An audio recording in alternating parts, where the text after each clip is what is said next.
Welcome, comprehensions, to our celebration of virtual culmination of Book and Reading Month for the school year 2021 to 2022. So, I hope you sit back, relax, and enjoy as we're going to showcase your outputs in reading. So, are you excited, comprehensions? Me too as well. So, Maya Angelou once said, "When I look back, I am so impressed again with the life-giving power of literature. If I were a young person today, trying to gain sense of myself in the world, I would do that by reading, just as I did when I was young." To our very supportive and compassionate Department of Education, Mandawi City Division's Schools Division Superintendent, Dr. Nimpa D. Bongo, to our benevolent Assistant Schools Division Superintendent, Dr. Leah B. Apaw, to our vibrant and amiable Public School District Supervisor, Central District Secondary, Madam Jocelyn G. Villamor, to our gracious school principal of Mandawi City Comprehensive National High School, Mrs. Marilu P. Mabansag, to our dynamic assistant school heads, Mr. Jomar B. Kaburug and Mr. Steve C. Cortez, to our diligent head teacher, Mrs. Maria Catherine A. Dinoy, supportive parents and guardians, enthusiastic learners, and of course, to my equally loving and compassionate co-teachers, a pleasant Monday afternoon. Again, welcome to our virtual culmination for this month with the theme Libraries Building Roads. To formally commence our program, may I request everyone to invoke the presence of our Lord, and this will be followed by the singing of Philippine National Anthem, nationalistic song, and our MCCNHS hymn.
Maaabot lahat ng iyong inaasam.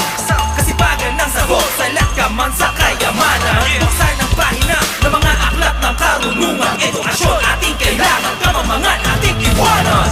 Please! Ating lilipalin, ating papawilin, ating tanawin, bagong pag-asa ay muling tatanawin. kinabukasan pagbibayin, pilitin mo gawin. Puspos ang pagsisikap, Pag-asa ay yakapin, isang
Once again, good afternoon. Mga tinunan, andam na ba kamo na makaibaw sa mandadao o best output? This school year, let us continue learning in different distance learning modalities. Mandawi City Comprehensive National High School offers a physical and virtual space for quests of knowledge. And now, we are delighted to hear a welcome address of our generous and cheerful MCCNHS Day Library in Charge, Miss Lalaine L. Lapera. A virtual applause, please. To our ever dynamic principal, Mrs. Marilupi Mabansag, our equally active assistant principal, Mr. Steve Cortez and Mr. Jomar Caburov, our supportive parents, fellow teachers, and students, good afternoon. Dr. Seuss said, "The more that you read, the more things you will know. The more that you learn, the more places you'll go." Today marks the culmination of our book and reading month. May this month has engaged yourselves in continuous reading and develop your skills. Reading opens our minds and hearts to new ideas and perspectives. Reading takes us to new places and dimensions. Reading allows us to communicate effectively with others. Reading, then, is a key to our future. To all our students who spare their time and show their participation all through the activities, may the burning passion in reading be continually ignited in you. My gratitude to all who have participated.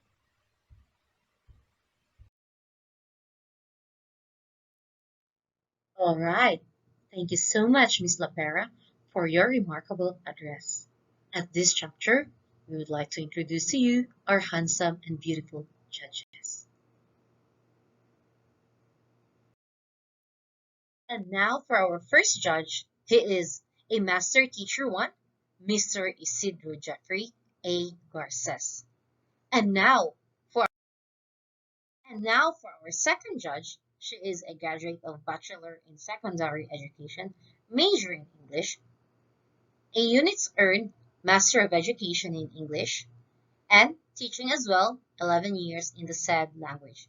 She is no other than Miss Stephanie Ann T. Salon. And now for our third judge. She is no other than Dr. Narcipe A. Selgas. She is our English coordinator and reading coordinator in the night, as well as L&D, Learning Development Coordinator and LOC Coordinator. She is as well our campus paper advisor for English and school continuous and research coordinator. So mga ma'am and sir, thank you for judging our learners for their output. At this point, I am going to present to you the learners' output of Mandawi City Comprehensive National High School Day. Now presenting to you the supported reading in English. Our first entry is Princess Lorraine Duyag from grade 10 Diamond. Among all those who joined, she is one of the best as well. And there are still two of them. Let's begin with Bantayan sa Hari, a remnant of Mandawi's rich history, by Kiruben Dov Bakalia. I grew up thinking it was an abandoned jail. During summer breaks as a kid, my friends and I would pass by the cylindrical structure, going to and heading back from swimming near the hostel area of Cabaho. All of us thought it was an abandoned jail. In sixth grade, we had a group project where we had to make a collage of existing historical places around Mandawi and Lapu-Lapu, and our teacher provided us with three. Surprisingly, the abandoned jail was one of them, as it was just close to our school. Before we went to the different historical landmarks, Our teacher provided us with background information, and that was how I first found out that what I thought was an abandoned jail was actually a watchtower. The Bantayan Sahari in Loc Mandaue City can be found just underneath the Serio Osmeña Bridge, the first Mactan-Mandaue Bridge. It was built in the early 1800s and is still intact but poorly restored, said archaeologist and historian Dr. Jobers Reyes Bersales of the University of San Carlos. Bersales discussed the construction technology of watchtowers during the forum from Malurete Fortress of Defense and Reconquest organized by the Palm Grass, the Cebu Heritage Hotel, last June 12. A watchtower or bulwark is where the sentinel or guard would watch over the surrounding area. With the arrivals of Moro raiders, they were put up to alert communities on the arrival of the raiders who were out for booty and slaves. The techniques of pirates in raiding have shifted from doing surprise attacks to the people who were unaware couldn't easily fight back or resist, to sneaking attacks as people have started to build defense structures so they would be warned if dangers are assumed. They line the coast of Cebu, from Mandaue, Naga, Karkar, Argao, Dalagit, Bulhuon, Oslo, Santander, Sambuan, to Pinamungahan. In 2011, during Mayor Cortez' administration, they also tried renovating the tower. The entire surface was concreted. The technology behind bulwarks and churches is inspired by the Romans. The procedure is combining coral rubble, lime, shells, then burn it until it becomes powderized. Then the powdered lime is hydrologized for about 60 to 90 days. Then mixed lawat, a juice of the lawat tree. Leaves are boiled until it appears a sticky texture, Bersales said. When asked about who were responsible for building the defense structures, the native elites Principalia, but the construction of these structures were initiatives and combined efforts of ordinary natives, because they were afraid of the raiders or intruders. He added, the reason why the watchtower is in the line with the church of Mandaue's St. Joseph Parish is that it served as the immediate refuge of the villagers in times when the raiders are about to roam the community, said Adelaida Casinilio, citing information she said she was told her in elementary. The changes of the tower's appearance as well as how the surrounding area have become populated couldn't stop people from visiting the site. Aside from learning about the Bantayan Sahari, the site is also a good place to have your photos taken.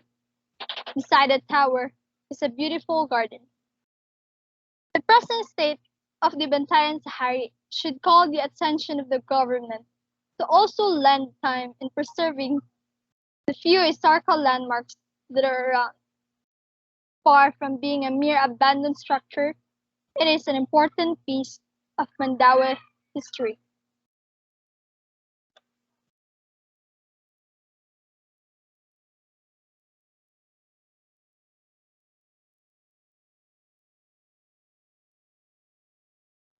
Next in line is Charisse Maple, still in the same section.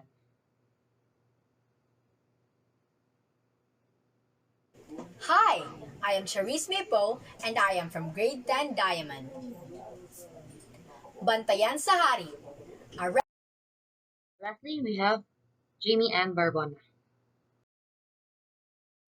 Now, we are going to present to you the winner for our contest in Vlog a Book Participant.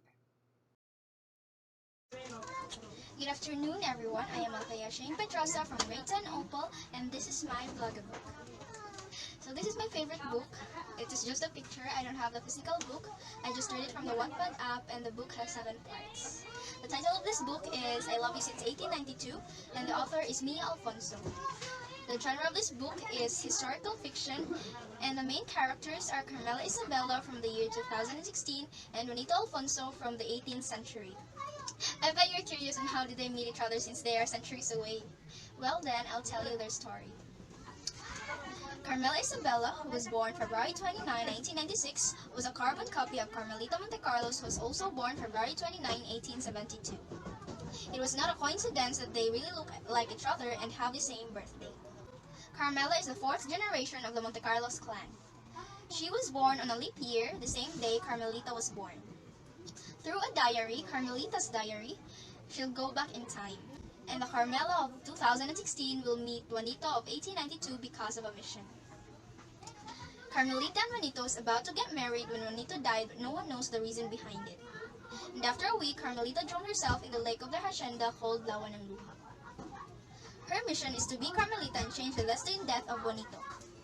The only way for her to be back in the present is to finish that mission on exactly February 29, 1892, which is the day of the wedding. She only has 7 months to finish it, and if she fails, she can never go back in the present again. When she saw Juanito for the first time, she was attracted to him.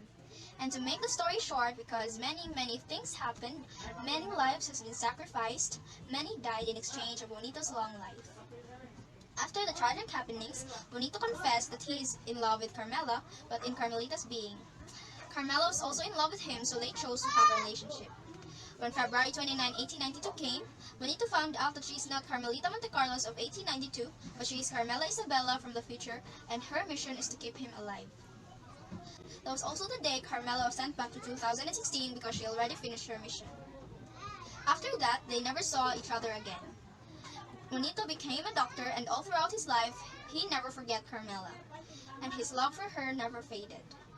He did not have a wife, for it is Carmela whom he wants. Carmela, on the other hand, also did not have a husband, for it is Juanito whom he loves for the rest of her life. They keep waiting for each other even though they know they will never see each other again. They are in each other's hearts until their last breath. So that was how Carmela Isabella from 2016 and Juanito Alfonso from the 18th century met. And they've been loving each other since 1892. What a genuine love, right? I'm encouraging you all to read this book because you'll learn many things from it. One of the most memorable lessons I've learned from the story is to love is to wait. Even if it'll take a lifetime, if you really love the person, you'll never get tired of waiting. Love has no distance and time. It also made me love and appreciate the Philippine history. So to the youth out there, don't look for love this very soon. Let us focus first on our studies, because the right person will come in the perfect time. That would be all, and thank you for listening.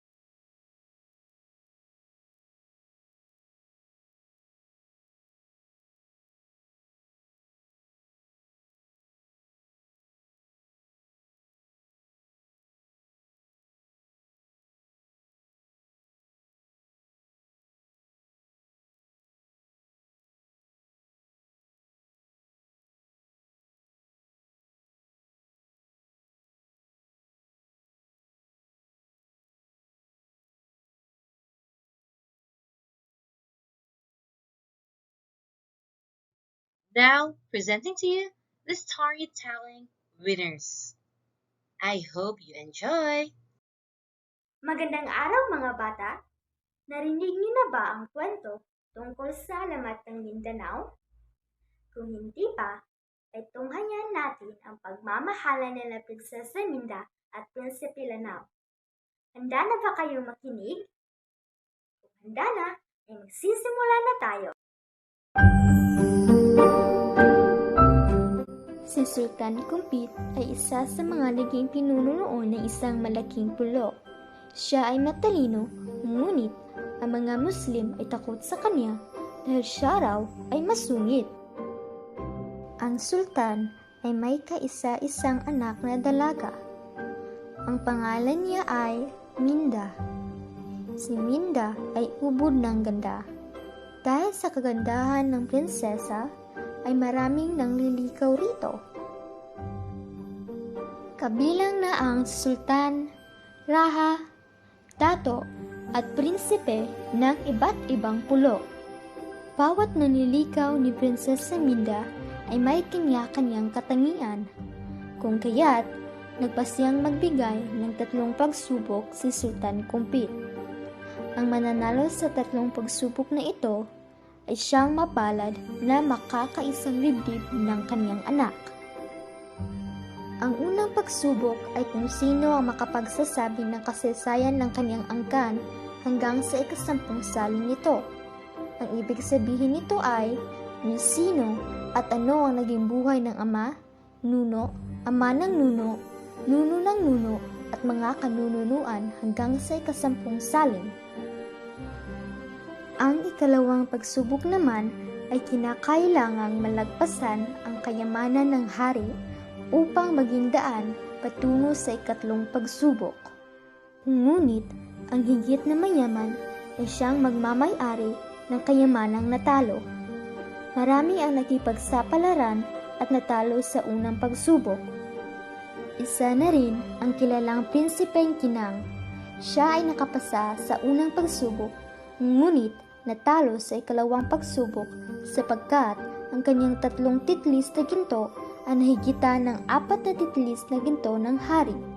Lalong yumaman si Sultan Kumpit. Alam ng lahat na marami pang ginto si Sultan Kumpit at ngayon ay nadagdagan pa ng 3 titlis na hinalo ni Prinsipe Kinang. Isang matalinong prinsipe ang nais na sumubok. Ngunit bago niya ito gawin ay nag-isip siyang mabuti kung papaano niya matatalo ang kayamanan ng sultan. Nanghiram siya ng ginto ng kanyang mga kaibigang maharlika hanggang sa makatipon siya ng 13 titlis na ginto. Nagbihis at nag-ayos ng buong kakisigan si Prinsipe Lanao. Una niyang nakausap si Prinsipe Minda. Sa unang pagkikita pa lamang ay sumang-ayong agad ang prinsesa sa binatang prinsipe. Lihim na natuwa ang puso ni Prinsipe Lanao sapagkat nasiguro niya maipagtingin sa kanya si prinsesa. "Oh, ano ang masasabi mo sa iyong angkan?" Ang unang pagsubok ng sultan kay Prinsipe Lanao. Mabilis na isinalaysay ni Prinsipe Lanao ang kanyang lahi. Ngunit, buntik na itong mabuko sa 10 salin. Nakaisip siya ng pangalan at nag-ibento ng kagitingan nito. Laking pasasalamat niya nang siya ay makapasa sa unang pagsubok. Sa ikalawang pagsubok ay, "Ilang titlis ng ginto ang dala mo?" "Mayroon akong 7. Iyon ba ay iyong mahigitan?" Ang pagmamalaking tanong ng sultan. "Mayroon akong 13 titlis ng ginto rito ngayon. Ngunit kung kulang pa ito ay handa akong ilabas sa mga nakatago pa sa aming kaharian." Ang tugon ni Prinsipe Lanao. "Hindi na bale, iyon na itong titlis ko." Kanito naman ang ikatlong pagsubok. "Ikaw ay tutulay sa isang lubid sa isang malalim na bangin. Pag ito'y nagawa mo, ikakasal kayo ng aking mahal na prinsesa sa pagbibilog ng buwan." Ang sabi ng sultan. Ang ikatlong pagsubok ay kinabukasan na itutuloy. Umalis si Lanao ng punong-puno ng pag-asa. Nagsanay siyang tumulay sa baging ng sampayan. Ngunit, lingid sa kanya, ay may masamang balak pala ang sultan sa pagtulay niya sa lubid. Natugunan ito ni Minda at ang laki ng kanyang pag-ibig sa binata ay gumawa siya ng paraan. Inutusan niya ang kanyang katulong na putulin ng matibay at manipis na sinulid na nakakabit sa tulay na tatawirin ni Lanao. Ang sinulid pa lang ito ay hahatakin upang malaglag sa bangin si Lanao. Mabilis na natupad ang pinag-utos ni Minda sa kanyang katulong. Kinabukasan ay malulahating nakatawid sila now sa lubid at ang kanilang kasal ni Prinsesa Minda ay naganap. Namuno ang mag-asawa sa kaharian ni Sultan Kumpit. Dahil sa kabaitan ay napamahal sa mga tao ang dalawa, kaya't ang malaking pulo na ito ay pinangalan ng Mindanao at di nagtagal ay naging Mindanao.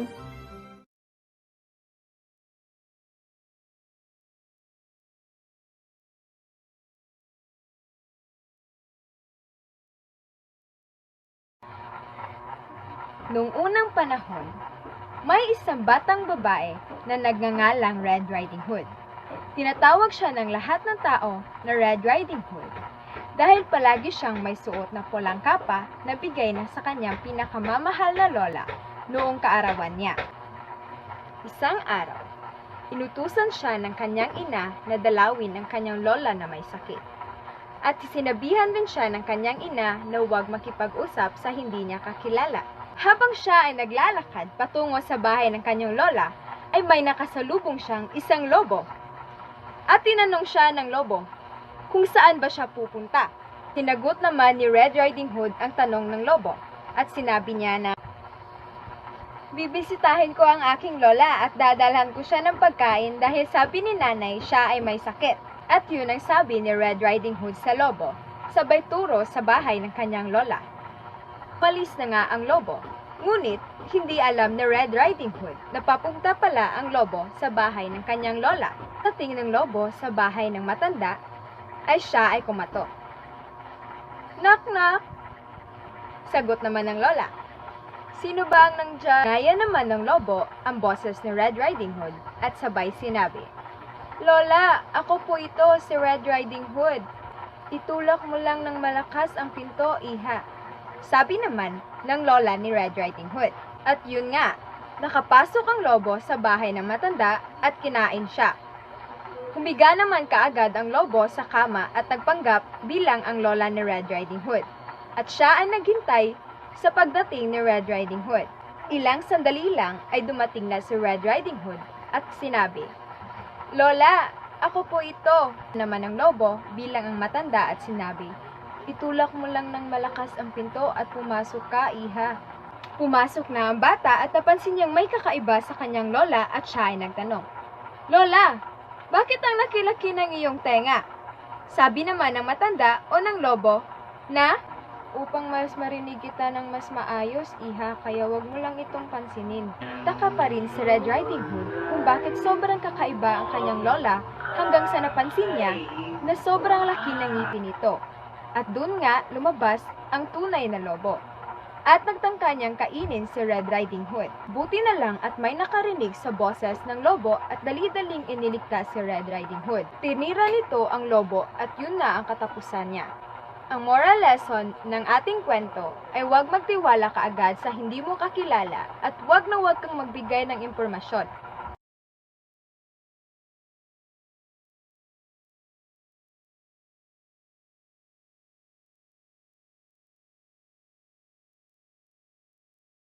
Magandang araw sa inyo lahat.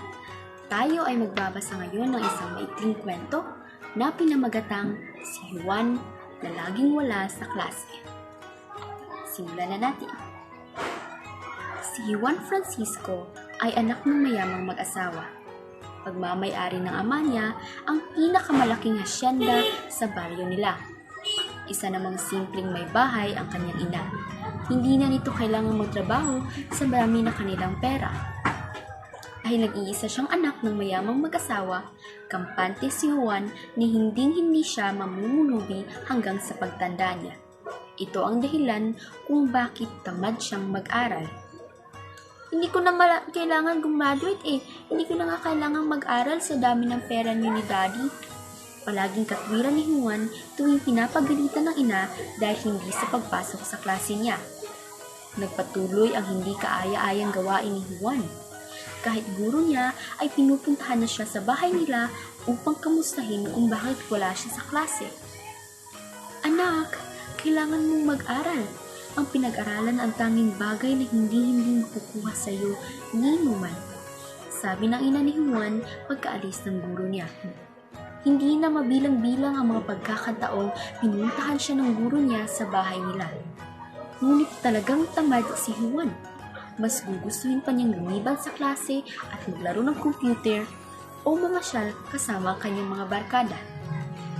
Isang araw, habang naglalaro sa computer si Juan at ang kanyang kaibigan si Pedro, may narinig siyang isang malakas na sigaw ng kanyang ina. "Juan! Juan! Ang dani mo!" Sabi ng ina ng batang tamad mag-aral.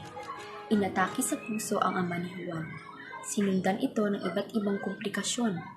Halos 2 buwan na nakaratay ang daddy niya sa ospital bago ito pumanaw. Pati yung asyenda na pagmamay-ari nila ay naibenta na rin ng bayad lamang sa mga gastusin sa ospital. "Anak, sa darating na pasukan, kailangan mong lumipat ng eskwelahan. Hindi na natin kakayanin yung babayarin sa pribadong paaralan dyan sa baryo." Malungkot na sabi ng ina ni Juan sa kanya. Naghirap silang mag-ina. Maraming pagkakataon na kinailangan ni Juan na pumunta sa paaralan na walang laman ng tiyan o ang bulsa niya. Doon niya napagtanto na kung sana ay nag-aaral naman siya ng mabuti, graduate na sana siya ngayon sa kolehiyo at makakatulong na sa kanyang ina. Mas bata sa kanya ang mga kaklase niya at ang mga kasing edad niya naman ay may mga nagtatrabaho na. Labis ang panghihinayang ni Juan sa mga nasayang na panahon, ngunit wala na siyang magagawa. Kung sana pinahalagan ko na noon pa ang pag-aaral ko, di na sana naghihirap si mama maglabada. Ang pagsisisi na laging bumubungad sa kanya sa tuwing makikita ang ina na hirap makakain lang sila. Ang wakas. Anong masasabi niyo sa kwento na ito? Ano ang mga umusbong ninyong damdamin sa ipinapakitang ugali ni Juan na hindi siya pumapasok sa klase dahil sila'y mayaman? Tama ba ito? Siyempre ay mali ito. Hindi natin dapat ito susundin dahil ang pag-aaral ay dapat nating pahalagahan. Ang edukasyon ay isa sa mga pinakamahalagang kayamanan na hindi makukuha sa iyo ni numan. Palagi natin tatandaan na ang yaman ay nawawala, ngunit ang pinag-aralan ay hindi mawawala sa taong nagpapahalaga nito. Tandaan din natin na ang pagsisisi ay palaging nasa huli at ang mga panahong lumipas ay hindi na may babalik pa. Ako si Nicole J. Lapot. Muli, paalam! Thank you so much, Comprehensions of the Day, for joining and participating our celebration for the Library Month. And to further ado, I'm going to present to you the best output of the night. So, just keep watching and holding. At this point, are you still holding comprehensions? So, I hope you do. So do I. Today, I'm going to present to you the learner's output of our Nightingale students. Enjoy and keep watching. To begin with, Mandawi City Comprehensive National High School, Night Best Output of Supported Reading in Filipino. We have from grade 9 who accepted the challenge. From section Durian, no other less than Ariel Daculio, and from section Sweet Sup, do you know who he or she is? No other than Zoe Rich Wenceslao. Take it away, kids! Sa isang bakuran, may isang punong kahoy na may kanya-kanyang katangian. Mabunga ang santol, mayabong ang mangga, mabulaklak ang kabalyero, tuwid at mabunga ang niyo. Ngunit sa isa ng boro ay mayroon pagkawayo. San paligsahan ang mga punong kahoy. Tingnan niyo ako, wika ni Santol. Hitik sa bunga, kaya mahal ako ng mga bata. Daig kita, wika ni Mangga. Mayabong na ang aking mga dahon at hitik pa sa bunga, kaya maraming ibon ang aking mga sanga. Higit akong maganda, wika ni Kabalyero. Bulaklak ko'y marami at pulang-pula. Kahit malayo'y ako'y kitang-kita na. Ako ang tingnan niyo, tuwid ng puno. Malapad ang aking mga dahon at mabunga, wika ni Niyo. Di kayo, kaawa-awa naman si kawayan. Payat pa at wala pang bulaklak. At bunga, tingnan niyo, wala siyang kakibo-kibo. Lalo na siyang nagkamukhang kaawa-awa. Nagtawanan ang mga punong kahoy.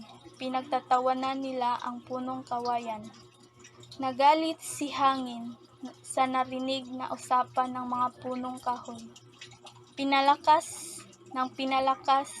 niya ang kanyang paghihip.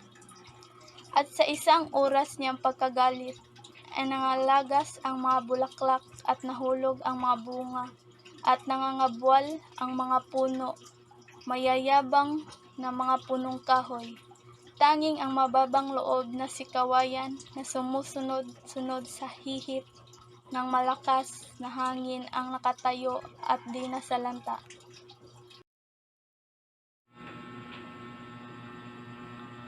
Ang punong kawayan. Sa isang bakuran, may ilang punong kahoy na may kanya-kanyang katangian. Mabunga ang santol, mayabong ang mangga, mabulaklak ang kabalyero. Tuwid at mabunga ang niyog. Ngunit, sa isang tabi ng bakuran ay naroroon ang payat na kawayan. Minsan, nagpaligsahan ang mga punong kahoy. Tingnan niyo ako, wika ni santol. Hitik sa bunga kaya mahal ako ng mga bata. Thank you so much, Dakulyu and Wenceslao, for accepting the challenge.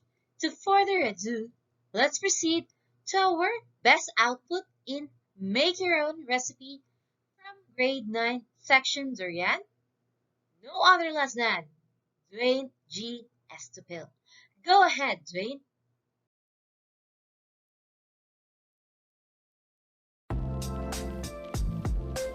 Magandang araw, ngayon ay gagawa tayo ng buko gulaman. Huwag kalimutan maghugas ng kamay.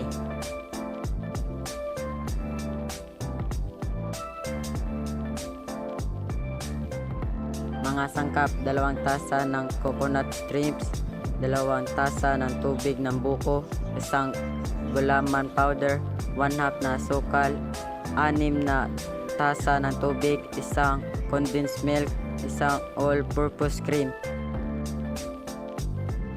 Paalala sa lahat na dapat mag-ingat sa paggamit ng gasol.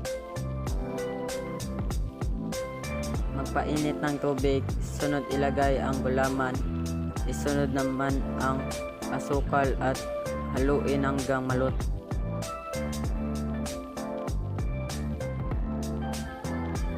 Ihalo ang mga nalutong gulaman at ang mga natirang sangkap sa isang lalagyan at haluin ng mabuti.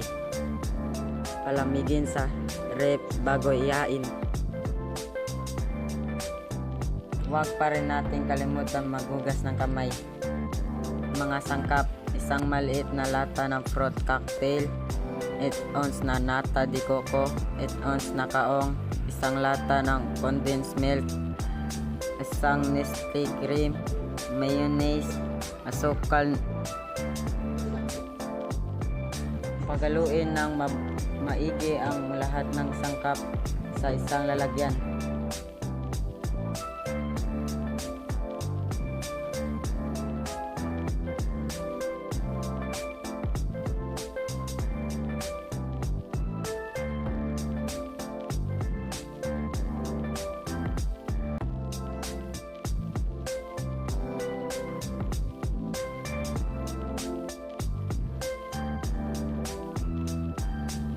Igin ito bago ihain.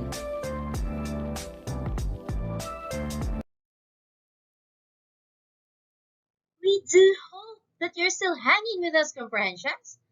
And we are almost done. Yay!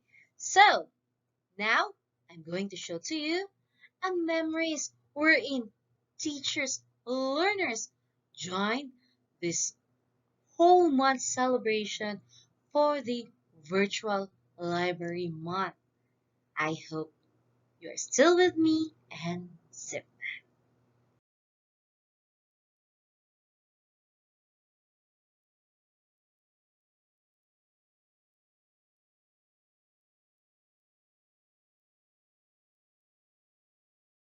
At this point, there will be an awarding of certificates.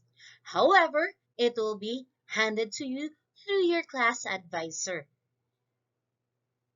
Now, thank you so much for our dear participants and learners and judges who joined the celebration of Virtual Library Month. Before we forget, let me call in Mrs. Emily C. Cabusa, our Master Teacher 1 in English, for her closing remarks. Go ahead, Ma'am Emily. A blessed Monday to everyone. It's been a memorable November for us all, that despite the continuous threat of COVID-19, we had successfully conducted this Reading Month celebration, which for years had been unattended. Your participation, our dear learners who love reading, to the various online activities makes this celebration more remarkable. You are the endangered species in the academic world. In a report published by the National Literacy Trust, it was announced that research has repeatedly shown that motivation to read decreases with age, especially if pupils' attitudes towards reading become less positive. If children do not enjoy reading when they are young, then they are unlikely to do so when they get older. It is in that premise wherein we in our school seek out teaching strategies on how to instill a love of reading among our learners. Reading is the very foundation of our ability to learn and is an essential part of so many aspects in our lives. Unfortunately, many children struggle with reading and prefer other activities such as playing video games and watching foreign telenovelas, which comes handy in our Android phones, or go into sports. More than those is the lack of motivation from one's own home environment, where a book or even a simple and affordable reading material, the newspaper, is not even at home. Yes, we can read news from our gadgets, but do many use their gadgets for that purpose? The love for reading is being outsmarted by the love for a gadget. However, we can make this blend together to expand our vocabulary and enhance our imagination, just like what a book gives us. Studies show that love for reading is a major factor in future academic and career success. With that, allow me to close this month-long celebration with a challenge and a thought. A challenge to all participants to organize yourselves into a book club.